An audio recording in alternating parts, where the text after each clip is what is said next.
Hello and welcome to another episode of Auspol Explained 2022 Federal Election Edition. I am your host, David. This episode's topic is climate change. I'll be comparing the different policies of a few different parties, the Liberal National Coalition, Labour, Greens and One Nation, and helping you understand, hey, what are they promising? How do they align with your ideas of what we should do on climate change? Climate change is potentially one of the biggest issues this election. According to ABC Vote Compass data, an overwhelming majority of Australians want more action on climate change, with 79% wanting more. So that's why this episode will be really handy to help you understand what the different parties are going to do about it. But also, if you're one of the 7% of people who responded that we should have less action on climate change, well, I also have a few suggestions for political parties for you that align with your values. I will not at any point tell you that you should or should not vote for any of these parties. I won't be commenting on whether or not they are good or bad. That is entirely your idea, whether or not they resonate with you, and it is up to you to decide. But before we get to the policies, I do want to give a little bit of context to where Australia currently is in relation to other countries when it comes to action on climate change, and help you understand the topic a little bit better. One key thing to understand is there isn't just one way to measure what an emission reduction is, and it doesn't have to include just actual greenhouse gas emissions. Australia doesn't just measure how much carbon and methane we emit, we also then measure the use of land and changes of that land use in the forestry sector, which as a tool for calculations is very advantageous for Australia compared to other countries, as we have different amounts of land to factor in for land clearing. To help you understand what this means, right? In 2019, for example, when we factor in land use changes in our emissions reductions from 2005, ours was negative 15.2%, Germany's was negative 20.1%, and the United Kingdom's was negative 34.3%. Whereas if we get rid of that land use factor, because not all countries use it, and we just examine actual greenhouse gases, for example, the United Kingdom's remains the same at negative 34.3%. Germany's reduction gets a little bit smaller at negative 18.4%, but Australia's emissions actually rise by positive 4%, as in they are above 2005 levels, not reduced.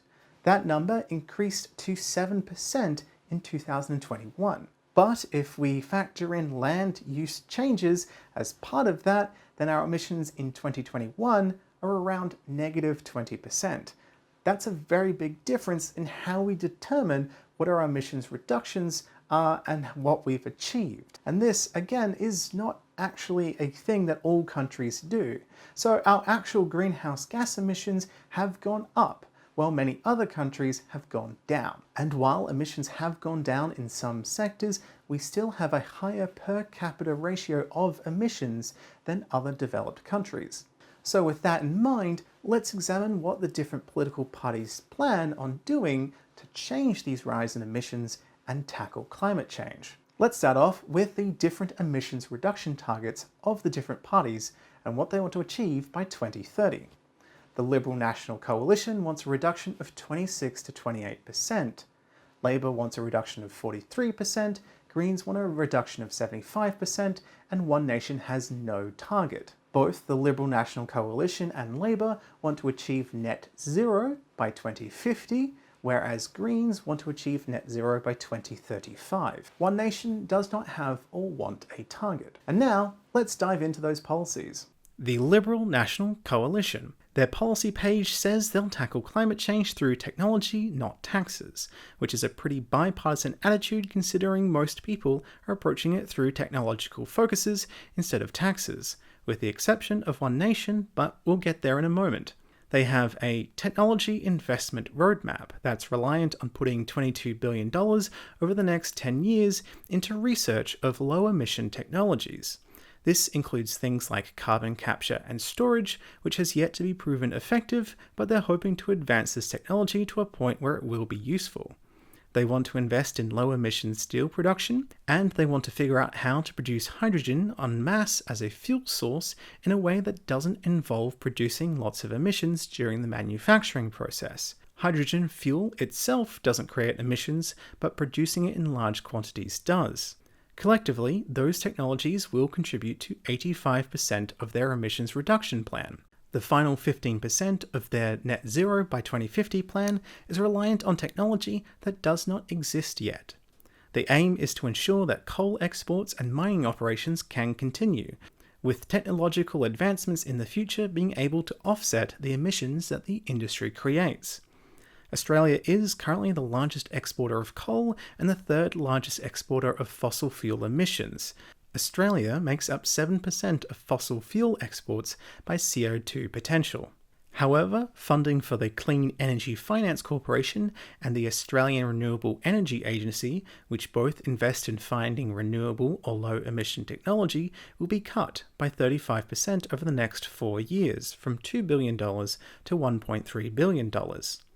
And they're focusing on new natural gas as a central part of the electricity infrastructure, with $50.3 million in subsidies just for the construction of new pipelines and exploration of gas reserves. They also want to invest $250 million in a recycling modernization fund to make recycling more efficient. They want to make targeted investments in transmission projects to support new renewable energy coming online, including investing $84 million in microgrids for remote communities. Well, what about Labor? Labor's plan for technology not taxes is to use currently existing technologies, specifically renewable energy. Australia currently is quite low on renewable energy uptake compared to other countries, so Labor's plan is to change that through upgrading the electricity infrastructure, drive down power costs, create regional jobs, and reduce emissions. Independent modelling by Reputex Energy has said that this policy will create 604,000 jobs and cut power bills by $275 a year on average by 2025, and by $378 by 2030, which is a 26% drop in prices to now. They say it'll create 5 out of the 6 new jobs in regional areas, encouraging local manufacturing of renewable energy technology, new technologies, and cheaper low-emissions vehicles. They want to put forward $24 billion in public investment to drive an uptake of private investment to a total of $76 billion into the industry. They want to allocate up to $3 billion from Labor's National Reconstruction Fund to invest in green metals, steel, alumina and aluminium, clean energy component manufacturing, hydrogen electrolyzers and fuel switching, agricultural methane reduction and waste reduction. Labor's plan for electric vehicles is to remove import tariffs, which would reduce the cost of a $50,000 car by $2,000. And make them exempt from the fringe benefits tax for electric cars provided by businesses for private use, saving businesses up to $9,000 a year. They also want to create an electric car parts manufacturing industry in Australia with the aim of eventually manufacturing cars themselves. They want to create 85 solar banks around Australia and 400 community batteries to improve access to solar energy for households. They want to reduce the Australian Public Services emissions to net zero by 2030, create 10,000 new energy apprenticeships and a new energy skills program. They do still support new gas, coal and oil projects. Their plan is to have the Clean Energy Regulator to work with coal mines and large emitters to work on using technology to gradually reduce their emissions over time. 5 million tonnes each year across 215 big emitters, in line with recommendations by the Business Council of Australia to avoid Australian coal losing competitiveness with other countries. For a quick side-by-side comparison, the Liberal Renewable Energy Plan would see us reach 69% of energy produced through renewables by 2030, whereas Labor's plan will reach 82%, with the rest produced by coal. So energy from domestic coal-fired plants would be 18% under Labor versus 31% under the Liberal plan under current projections. And now for the Greens plan. For the fossil fuel industry, they want to immediately ban the construction of new coal and gas infrastructure and transition to a zero-carbon economy. They want to phase out the mining, burning, and export of thermal coal by 2030. They want a fast transition to 100% renewable energy like wind and solar to create jobs and drive down emissions, replacing all coal-fired power plants by 2030. They want to create a wage subsidy for coal workers for a decade so people affected by the rapid closure of the fossil fuel industry will be able to find new work or be financially supported. To help fund this, part of this plan includes ending the $11 billion a year subsidies to gas, oil, and coal companies, putting a carbon levy on pollution exports, and make fossil fuel companies pay for infrastructure investments to combat the effects of climate change, like flood-proofing stormwater drains and better transport capacity to deal with heat waves. They promise to establish the Manufacturing Australia Fund to help local manufacturers recover from the pandemic, move off coal and gas, and expand into new sectors. They want to invest in new export industries in green hydrogen and minerals processing to replace coal. For infrastructure investments, their plan includes grants of up to $25,000 and loans of up to $100,000 for households and small businesses to transition from gas to electric alternatives.